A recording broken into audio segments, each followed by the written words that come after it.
আজকে সব ফ্রেন্ডরা মিলে চলে গেছি বৈশাখী মেলায়। রাস্তার ভিড় তোমরা দেখতেই পাচ্ছ। দিনটি ছিল রবিবার, তাই এত ভিড় ছিল। সবারই ছুটি, আর রবিবার অনেকই ভিড় হয় মেলায়। তাই আমরা সব বান্ধবী মিলে চলে গেছি বৈশাখী মেলায়। প্রথমে তো গিয়ে টিকিট কেটে নিয়েছি। টিকিটের দাম শুধুমাত্র 10 টাকা। বাইরে যতটা না ভিড় ছিল, ভিতরে তার থেকে 3 ডবল ভিড় ছিল। দেখো কত ভিড় আজকে মেলায়। মেলায় ঢুকতে আমার চোখে পড়লো সুন্দর সুন্দর চাবিরিং। দেখো এক একটা কালার কত সুন্দর লাগছে।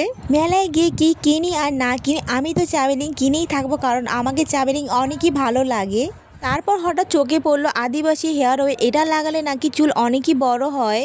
অর্ধেক মেলা ঘুরতে না ঘুরতে শুরু হয়ে গেল বৃষ্টি। কোনো রকম আমরা দোকানে গিয়ে দাঁড়িয়েছি। সবার মেলা ঘোরাটা একদমই খারাপ করে দিল বৃষ্টি। এই সময় বৃষ্টি এসে সবারই মন খারাপ হয়ে গেছে।